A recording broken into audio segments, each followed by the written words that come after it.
How did the study of Mormon history evolve from a partisan and religious fight to a legitimate academic enterprise?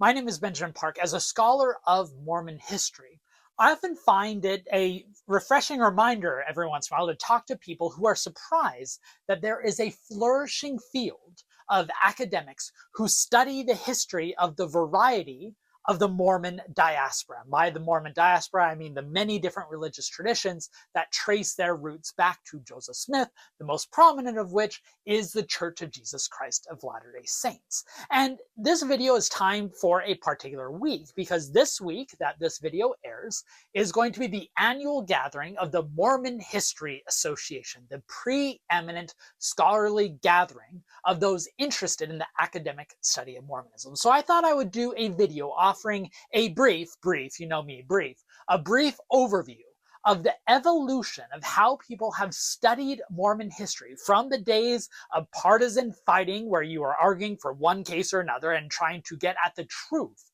of the Mormon movement, whether it's there or not, to a point now to where there are academic chairs of Mormon studies found at some of the most prestigious universities in the United States. Now, I'm not going to go into any particular detail on these particular moments and eras and individuals and books. Maybe I'll do specific videos on them in the future, but I want to give an overall picture here in a digestible, short piece. So let's dig in.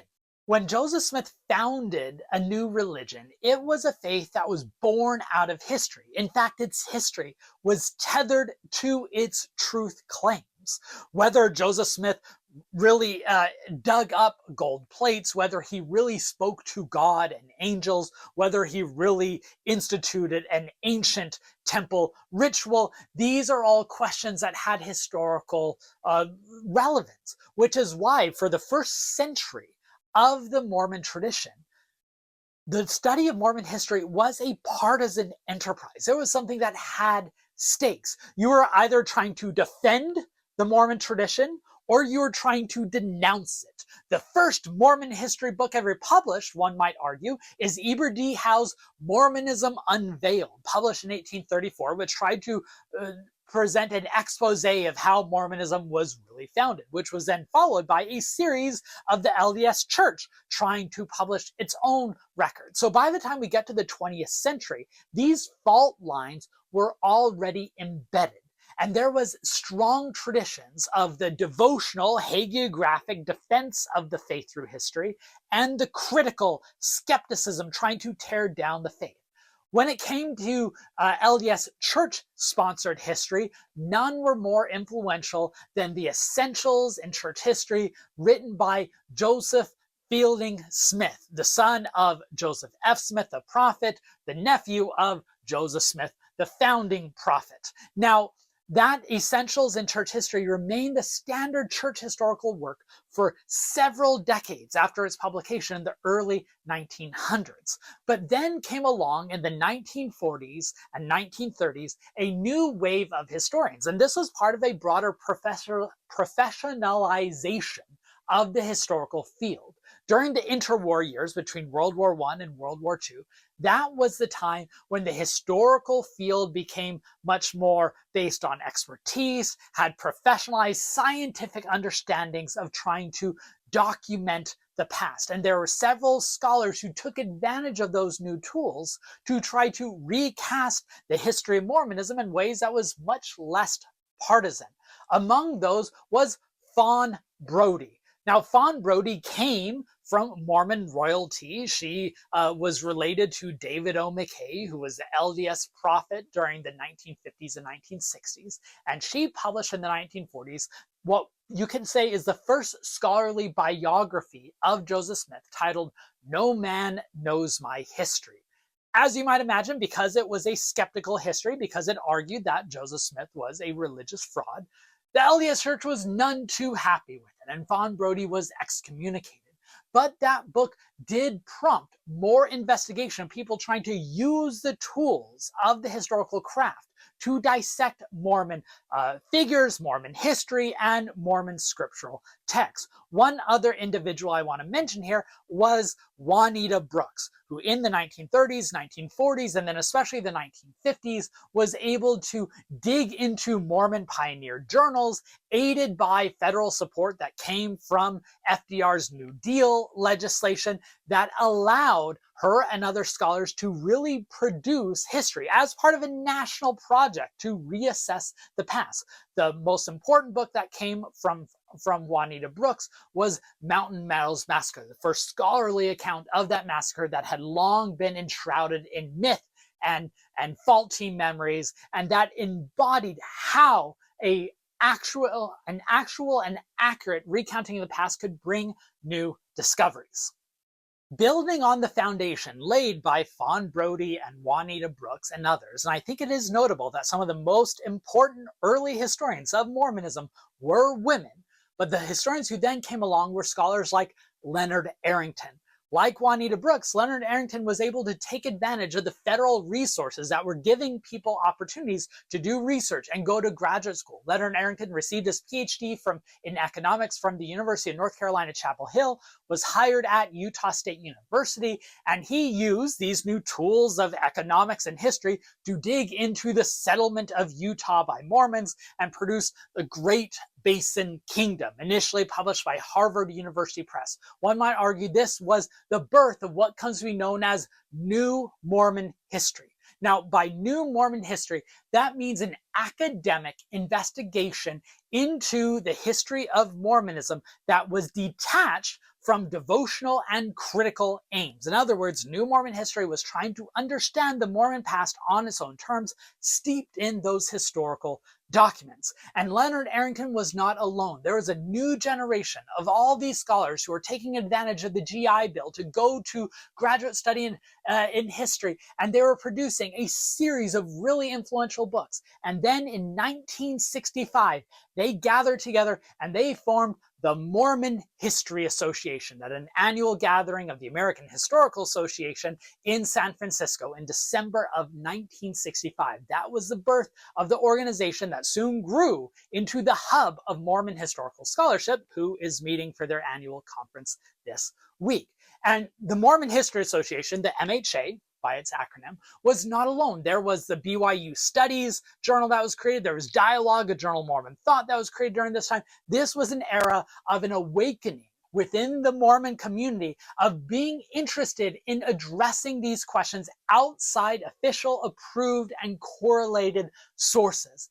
And they were benefited by a professionalization at the LDS Church headquarters. In 1970, the LDS Church did a study trying to figure out how they can become more efficient as they're becoming a global institution. And one of the things they were told by an outside consulting firm is you need to professionalize your divisions, put experts in charge. And they're like, all right, so I guess we're going to create these professional organizations. And one of the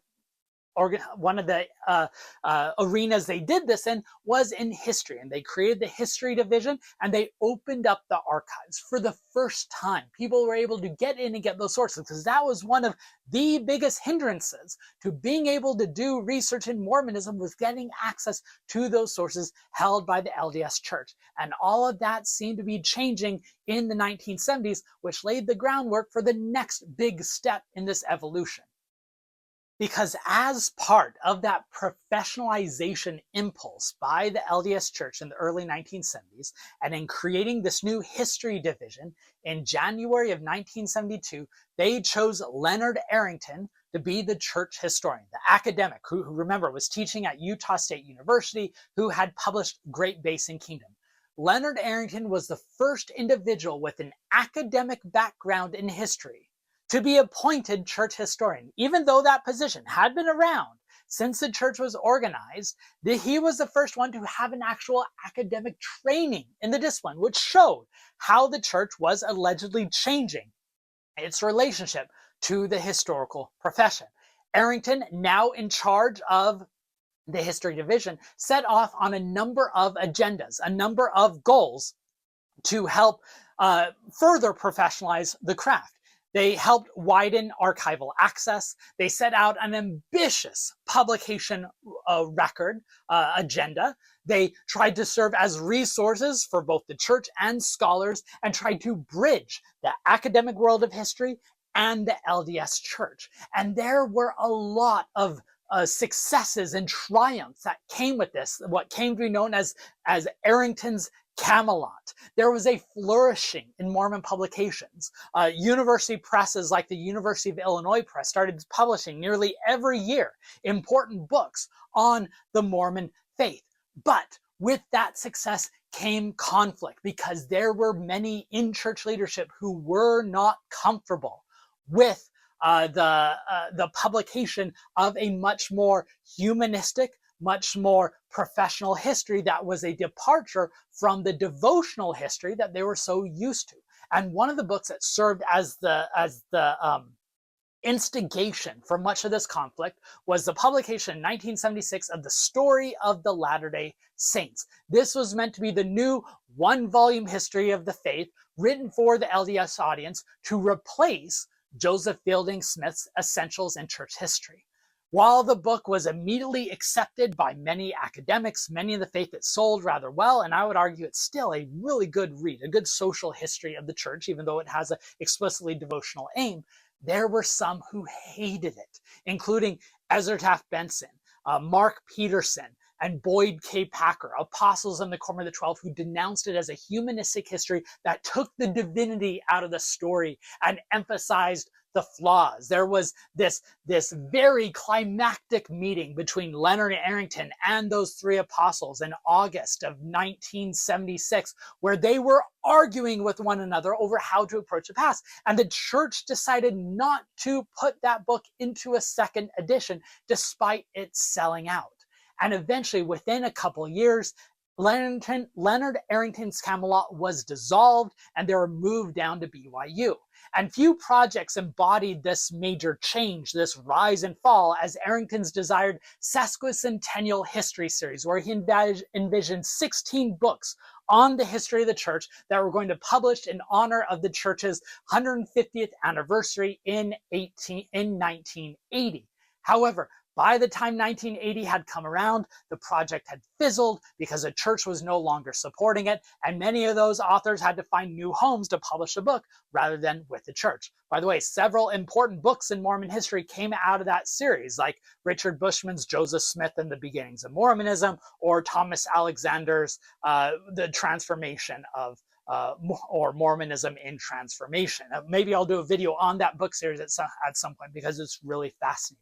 And then the crisis did not end there. The 1980s was a very contested period when church historians were being punished, culminating in the 1990s with several of the most prominent Mormon intellectuals, feminists, and academics being excommunicated with their work, showing that the church and the much more devotional approach had won the battle.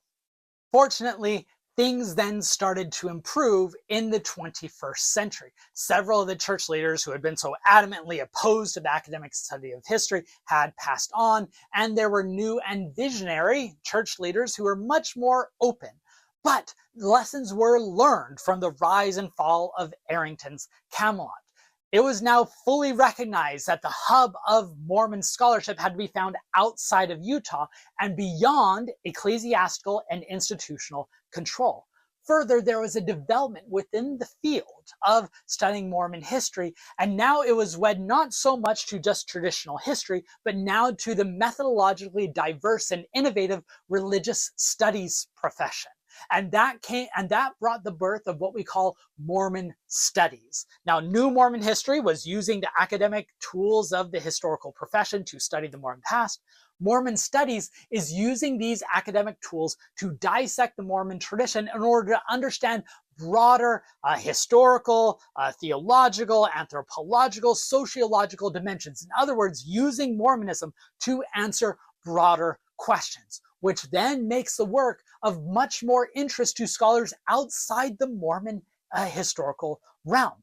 there were a number of scholars who published really important works during these years, whether it be Sally Gordon publishing her book, The Mormon Question, which showed how the dealing with Mormon polygamy in 19th century Utah really shaped how Americans understand religious liberty, or perhaps the culmination of New Mormon history moving into Mormon studies was the publication of Richard Bushman's Rough Stone Rolling, the biography of Joseph Smith, which became an instant classic, even though it's 2 decades old by this point. It was published in December of 2005 on the 200th anniversary of Joseph Smith's birth. To reflect how far the academic study of Mormonism came during these years, there were several academic chairs held in religious studies departments at America's most prestigious universities. First, the Leonard Arrington Chair of Mormon Studies and Culture at Utah State University, fitting since that's where Arrington taught. There is a Howard W. Hunter Chair formed at Claremont Graduate University. There is a Richard Bushman Chair founded at the University of Virginia, something that Thomas Jefferson, the founder of that university, might have found a bit puzzling. And now there are Mormon studies programs and chairs at other places like the Graduate Theological Union in Berkeley, California, Mormon studies chairs at the University of Utah, Utah Valley University. All of those places show that the Mormon studies work has gained an academic seat at the broader discussion.